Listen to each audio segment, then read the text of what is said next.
de la RDC pour la 4e vague, a annoncé ce mercredi Lambert Mende Omalanga, ministre des Médias. Depuis son annonce par le président de la République, les gouvernements de cohésion nationale tardent toujours à voir le jour il y a de cela 8 mois. Que pense la composante diaspora congolaise à ce sujet? La réponse dans cette édition. Et puis le barreau de Matadi vient de voir le nombre de ses avocats accroître à la cérémonie des prestations de serment hier de 326 candidats. Antenne A, le journal, John Ngomboa. Bonsoir madame, monsieur, bonsoir. Il s'est clôturé ce mercredi à l'ONU à New York un forum de haut niveau sur le développement durable autour du thème pour la construction de l'avenir de l'humanité que nous voulons. La République démocratique du Congo y était représentée par son ministre des Affaires étrangères, Raymond Tshibanda. Commentaire, Patricia Amoli.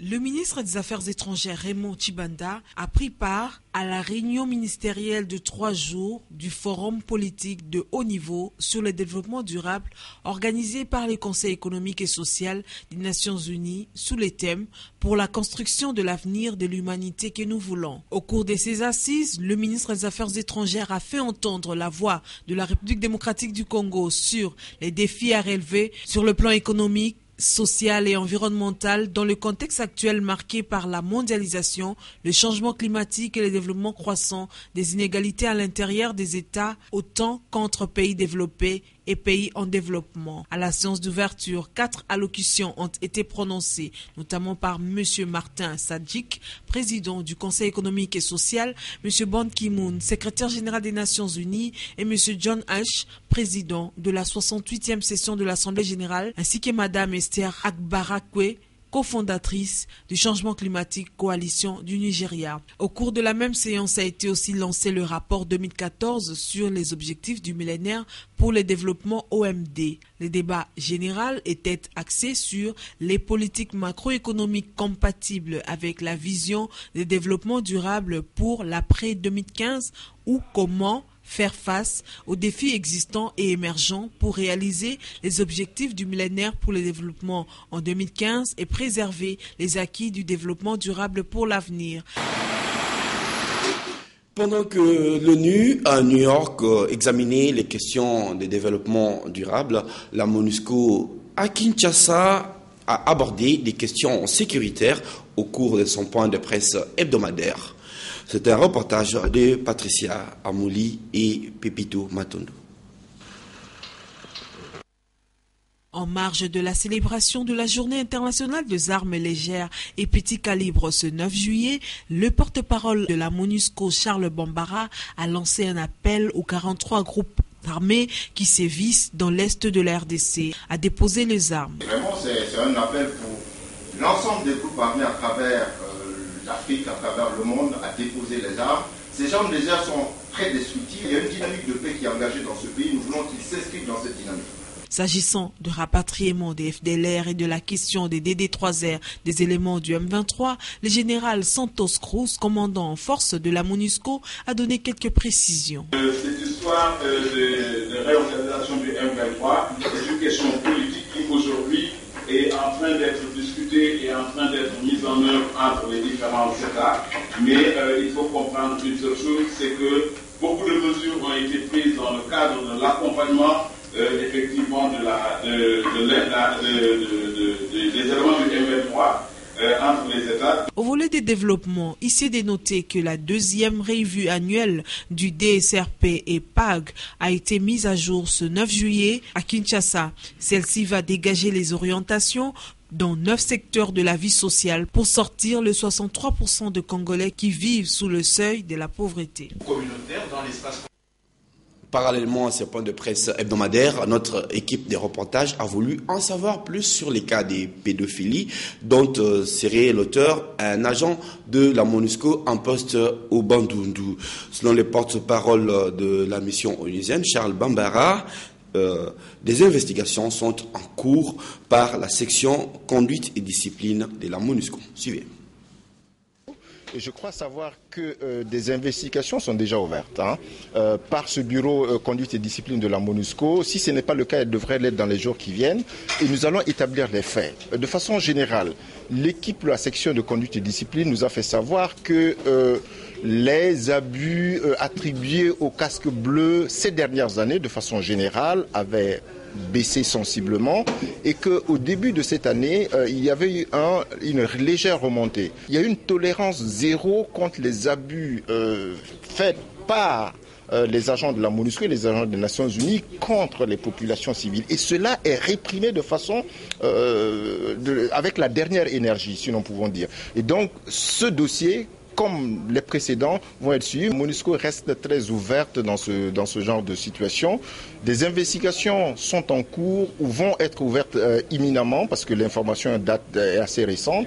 Et donc, les résultats de ces investigations vont être publiés, et nous allons communiquer dessus. Et c'est vrai que dans ce genre de situation, comme j'ai dit, les personnes incriminées vont faire face, j'allais dire, à la machine ou au système de répression interne des Nations Unies et seront condamnés, etc., etc.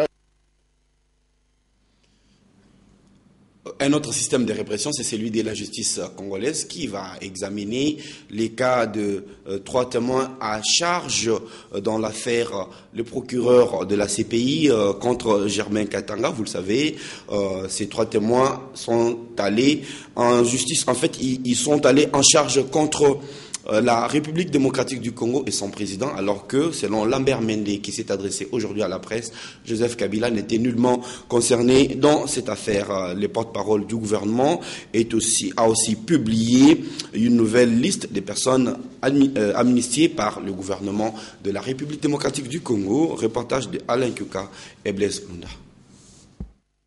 Ils sont au total 315 personnes amnistiées, arrêtées jadis pour faits de guerre ou insurrectionnels issus des différents groupes et mouvements armés, notamment le Bundudia Congo, l'ARP de Faustin Mounene, le Bakata Katanga, les Brebis de Jéricho et le GALCD de Honoré Ngbanda. Dans cette 4e vague, il y a aussi 68 membres de l'ex-M23 réfugiés en Ouganda, dont les noms devraient être communiqués ultérieurement. Un autre sujet abordé par Lambert Mende est celui relatif aux 3 ex-miliciens de l'Ituri, témoins dans les affaires Mathieu Ngoudjolo et Germain Katanga à la CPI et dont la demande d'asile aux Pays-Bas a été rejetée. On raconte des mots uniquement pour insulter, pour discréditer nos institutions, et cela vient même des ONG qui se prétendent respectables, qui perdent même leur rudiment de droit. Le droit, même un étudiant de premier graduat sait qu'on ne peut pas témoigner à charge ou à décharge de quelqu'un qui n'est pas cité dans un procès. C'est Katanga qui est cité, mais on témoigne à charge de Kabila. Est-ce que ça a du sens? Ça n'a aucun sens. On amnistie les uns et eux rentrent en prison. Mais ça dépend de ce pourquoi on les poursuit. Si vous considérez que être présumé auteur de l'assassinat de 9 casques bleus des Nations Unies en 2005, ce n'est pas un crime de guerre, alors je ne sais pas si vous connaissez votre droit international. Ces gens sont poursuivis pour présomption d'assassinat de 9 casques bleus des Nations Unies. De retour à Kinshasa dans la nuit de mardi 8 juillet, ces 3 ex-miliciens congolais ont été écroués à la prison militaire de Ndolo en attendant la reprise des procédures judiciaires à leur encontre. Une autre liste qui a été publiée, c'est celle des télévisions et radios qui sont redevables auprès de l'État congolais. La liste a été publiée par les ministres de PT Antique, Kinke Moulumba, et est aussi à l'occasion revenu sur le retrait de la licence des StarTime et la dégradation de la qualité des services des opérateurs téléphoniques en République démocratique du Congo. Dans Momat et Blaise Lunda où ces propos recueillis.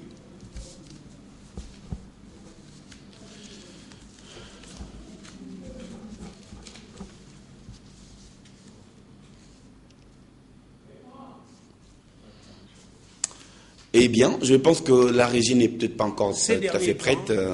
Le temps de vous rappeler qu'une liste des radios et télévisions qui ont des problèmes de redevance auprès de l'État congolais a été publiée par le ministre des Pétentique, Trifon Kinkei, qui, à l'occasion, est aussi revenu sur le cas du retrait de la licence des StarTime et les dégradations de la qualité des services des opérateurs téléphoniques en République démocratique du Congo. Je pense que je suis en accord avec la régie maintenant pour vous proposer cette déclaration. Ces derniers temps, eh bien, il y a une dégradation accélérée. J'ai pris récemment des arrêtés qui vont nous permettre de sanctionner les opérateurs pour mauvaise qualité de service. Le StarTime est arrivé par le biais des deux chaînes qui ont donc cédé par un arrangement de type commercial ou par quel type d'arrangement qui ont cédé leur fréquence. J'ai donc pris la décision de procéder au retrait de la licence de StarTime. Chaque fois qu'on demande aux radios-télévisions de payer ce qu'elles doivent au trésor public, elles invoquent plusieurs raisons, il faut dire ça entre guillemets, mais vous ne pouvez pas exister sans payer ce que vous devez au trésor public congolais. Le Premier ministre, chef du gouvernement, m'a pressé pour que j'assure la collecte de ce fonds qui est dû au trésor public. Et il est bon que le secteur de l'audiovisuel puisse s'assainir. Il est bon de savoir que votre télévision n'est pas concernée par cette redevance parce que toujours en règle avec l'État congolais. Eh bien, conférence d'échange d'expériences organisée par les fonds de la société civile ce mardi face aux bailleurs de fonds. C'était au Caritas Congo dans la commune de Barumbu. Nadia Koulenfouka, Duzen Belebele.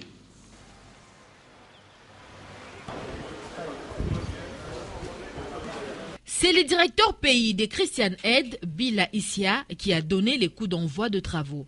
Durant 4 jours, les organisations de la société civile œuvrant à Kinshasa et dans différentes provinces vont échanger sur les succès, les échecs, les connaissances et les bonnes pratiques issues de la mise en œuvre des activités des appels 004 et 005. Bien que le projet va prendre fin, la bonne gouvernance va continuer à être au cœur de la pensée et des interventions de Christian Aid, tout comme des autres bailleurs de fonds. Donc, c'est la forme actuelle que nous disons voir terminer, mais la bonne gouvernance va continuer sous d'autres formes, sous d'autres projets. Tito Farias a souligné que les organisations civiles retenues pour cette conférence sont le plus expérimentées et représentent les services de base. L'appel 004 était essentiellement sur les services de base. Donc il y a des interventions dans l'éducation, santé, les routes, les marchés publics. Le 005, il y avait 4 secteurs. C'était le genre, la santé, l'éducation et le secteur minier. À la fin des travaux, les partenaires auront à identifier les stratégies à adopter afin d'améliorer l'efficacité de leurs projets. Dans le cadre de ces échanges avec les institutions politico-administratives de la ville de Kinshasa, la Commission électorale nationale indépendante a clôturé aujourd'hui la journée d'échange avec les bourgmestres et chefs des quartiers qui ont reçu les explications sur le processus électoral en RDC. Nadia Koulenfouka pour le reportage.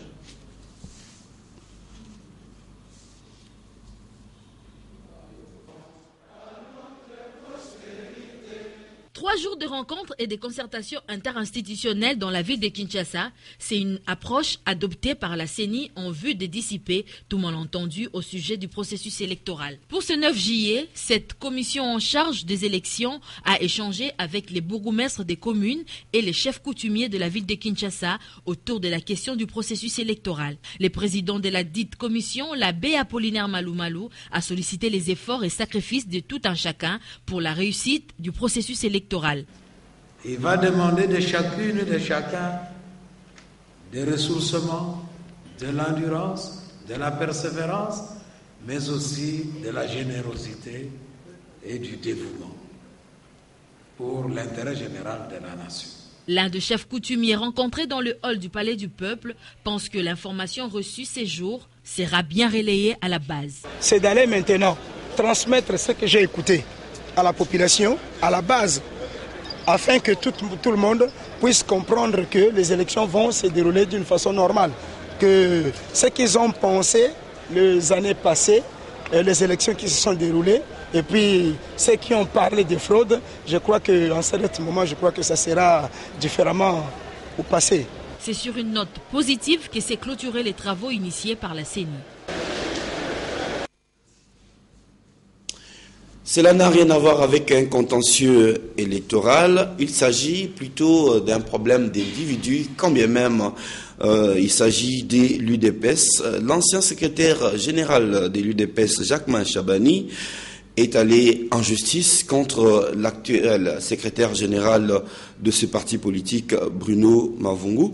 La première audience de cette affaire a eu lieu au tribunal de paix de Ndjili. Reportage de Paulin Kalamba et Safi Maliou. Sur place, au tribunal de paix d'Ndjili, les militants et autres membres de l'UDPS, parti cher à Etienne Tshisekedi, ont répondu présents à cette audience du procès opposant l'ancien secrétaire général de l'UDPS, Jacquemain Chabani, à Bruno Mavungu l'actuel. La partie plaignante accuse Bruno Mavungu d'imputations dommageables. Jacquemain Chabani est un avocat, un homme politique. Il a besoin de l'image, de soigner son image. Imaginez un secrétaire général d'un grand parti comme l'UDPS passe dans les médias, traite Jacquemain Chabani de détourneur. Il l'a détourné, il l'a volé, il est exclu des propos qu'il savait que ça sera diffusé. Il a violé la loi, il a commis une infraction. Pour la partie défenderesse, cette plainte n'est pas du tout fondée. La plainte n'est pas fondée, laissons le temps au temps. Vous verrez vous-même que notre client est innocent. Et cette affaire crée déjà un climat d'animosité au sein de l'UDPS. Donner l'argent en espèces, $300 000, il n'a pas justifié jusqu'à présent. L'audience est renvoyée au 16 juillet prochain. Eh bien, c'est chaud. Ils auront besoin des avocats. Il y en a déjà au Bas-Congo, 326 avocats stagiaires qui ont prêté serment dans la journée d'hier mardi au Ciné Palace de Matadi. Nous allons joindre sur place à Matadi l'une des avocates stagiaires dans le lot des 326, Maître Solo Masiala Gizi. Maître, vous êtes à Matadi. Qu'est-ce que cette cérémonie représente pour vous?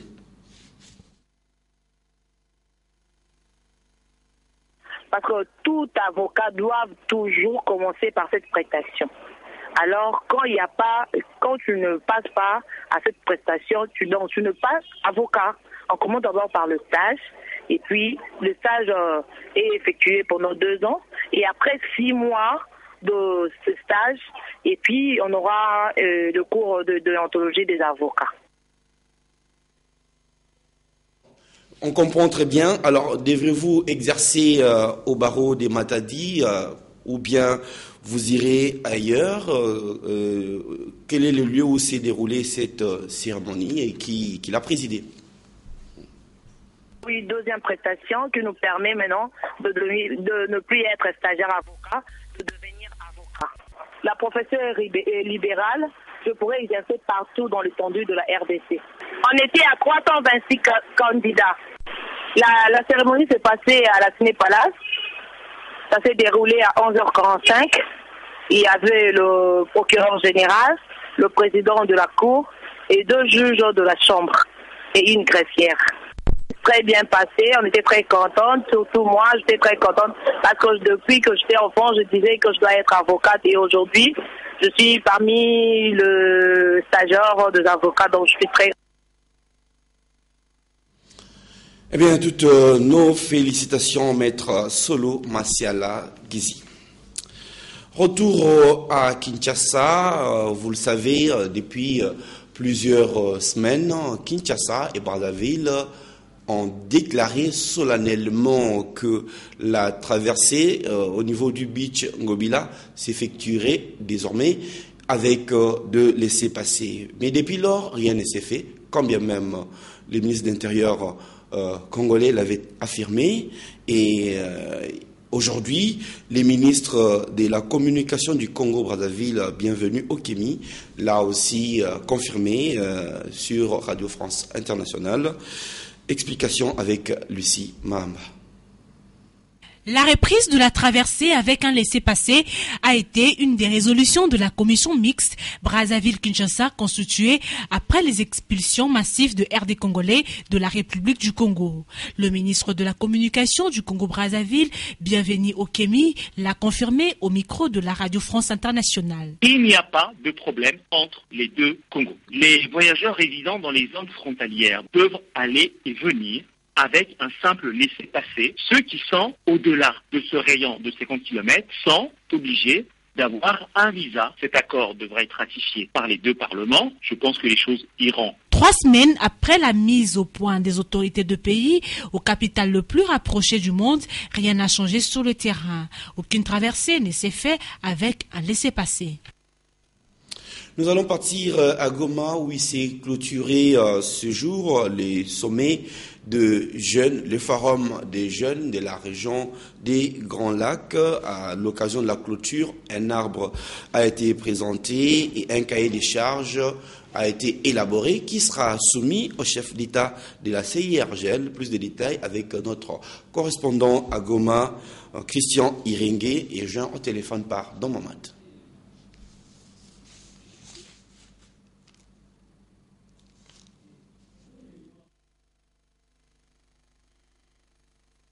L'idée de la convocation des concertations nationales relève ou relevait de la seule discrétion du chef de l'État. C'est ainsi que les gens se sont réunis et que le gouvernement de cohésion nationale n'est qu'une conséquence de ces assises-là. Et partant de ce principe, tout homme résolument bien raisonné, c'est d'attendre. Il n'y a pas à s'impatienter, d'autant plus que ça ne dépend pas des acteurs politiques ou les membres de la diaspora que nous sommes, mais plutôt du chef de l'État. J'ai participé aux concertations nationales et que la plateforme opposition républicaine est née après ces assises, mais une chose est vraie, c'est que la plupart des gens qui ont constitué ou qui constituent l'opposition républicaine sont des gens avec qui nous avons été aux concertations nationales. Et quant à ce qui se passe à l'heure actuelle, je dis tout à l'heure, vous l'avez évoqué, il y a une certaine psychose, il y a de l'impatience, et en tant qu'observateur de la scène politique congolaise, bien avant et même si je me trouve à l'extérieur, il y a toujours aux grands enjeux ou à l'approche une sorte de guéguerre au sein de la classe politique congolaise. Et je pense que ce que nous observons n'est pas un fait nouveau. Ça peut relever de l'impatience, ça peut relever, de positionnement, ça peut relever aussi, de la recherche de leadership. Voilà un peu comment est-ce que je peux interpréter ce qui se passe au sein de l'opposition républicaine. Il faut dire aussi, la plupart de ceux qui font partie, comme je l'ai dit, ils ont été aux concertations nationales, dont certains, la motivation première, c'était qu'à l'issue de ces assises, il fallait s'attendre à quelque chose, notamment la participation au niveau du gouvernement. Oui, là, vous avez suivi la position de Guy Momat de la diaspora qui avait participé aux concertations nationales, et la diaspora et d'autres composants de cette concertation sont plus ou moins gênés par les remue-ménages qui existent maintenant au sein de l'opposition républicaine. Nous y reviendrons. Le temps de répartir cette fois-ci sur Goma pour prendre notre correspondant Christian Iringue qui est maintenant prêt pour vous faire le compte-rendu du forum des jeunes de la CIRGL qui s'est clôturé aujourd'hui.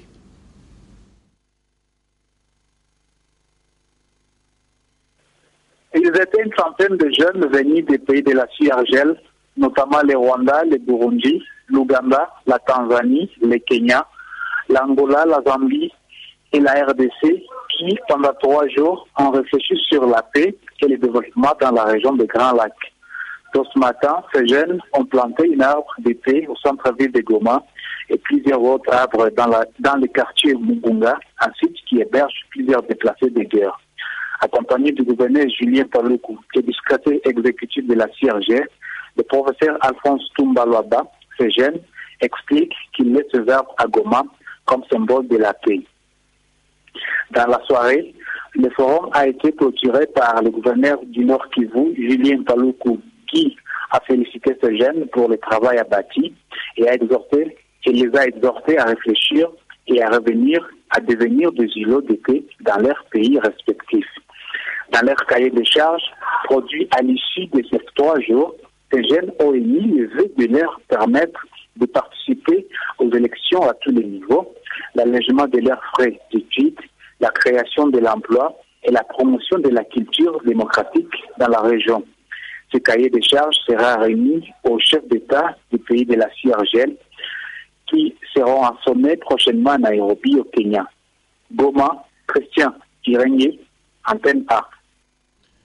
American Corner, ou le coin des Américains, c'est le nom du nouveau centre culturel américain des recherches scientifiques qui a été inauguré mardi à Limete, à Kinshasa, par l'ambassadeur des États-Unis d'Amérique à RDC, James Swan. Dans Momad et Pepito Matondo pour le reportage.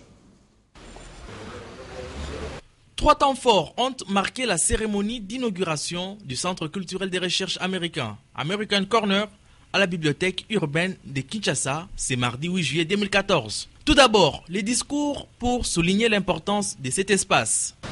En venant ici, vous avez la possibilité d'interagir face à face ou virtuellement avec des experts, des chercheurs et des membres du gouvernement américain pour parler de politique et de culture américaine et de discuter de questions d'intérêt et de portée planétaire. Au gouverneur de la ville de Kinshasa, André Kimbuta, d'ajouter: cette innovation qui va permettre à la population de notre ville et surtout à la jeunesse de tirer profit des nouvelles technologies de l'information et de la communication que ces nouvel espace culturel, scientifique et technologique vient de mettre à leur disposition.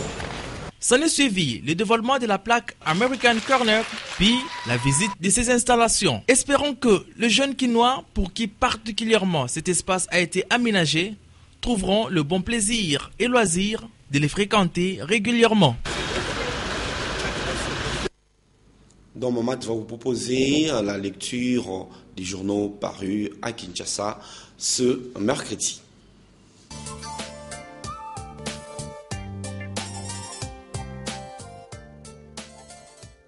Bonsoir, bienvenue à cette revue de presse. Les nombreux journaux parus ce mercredi 9 juillet dans la capitale RD congolaise sont essentiellement revenus sur la nomination des membres appelés à animer la Cour constitutionnelle. Ainsi titre à sa une la prospérité. Cour constitutionnelle, Mvudwawe, Luzolo, Banyaku et autres confirmés. Ils sont au total 9 personnalités, écrit le journal, appelés à animer désormais la toute nouvelle Cour constitutionnelle. Leur nomination est intervenue ce lundi 7 juillet au terme d'une ordonnance signée par le chef de l'État, Joseph Kabila. Aucune femme cependant parmi les 9 s'étonne forum de ZAS, ni l'institution président de la République, ni les 2 chambres du Parlement, ni le Conseil supérieur de la magistrature n'a cru, constate le tabloïd, devoir désigner des femmes dans le Premier ministre et le président de la République. Rappelons cependant que le président de la République est autorité morale de la MP et quelques-uns des membres de la Cour constitutionnelle ont été désignés par lui. Ainsi note la référence plus, la composition de cet organe ne rassure pas bon nombre d'observateurs qui doutent de son indépendance et ne croient pas voir un employé juger son propre employeur. D'où cette question, l'opinion s'interroge, Cour constitutionnelle ou Cour charme. Dans un autre registre, le Phare rapporte que le gouvernement appelle à la résistance dans le transport fluvial et lacustre. Cet appel à la résistance face aux réfracteurs au changement, qui s'est recru dans tous les services publics de l'État, a été lancé hier mardi 8 juillet par 9 ministres ayant pris la parole en marge de l'atelier interministériel interdisant les perceptions illégales dans les secteurs de transport fluvial et lacustre. Fin de cette revue de presse, merci de nous avoir suivis et à demain.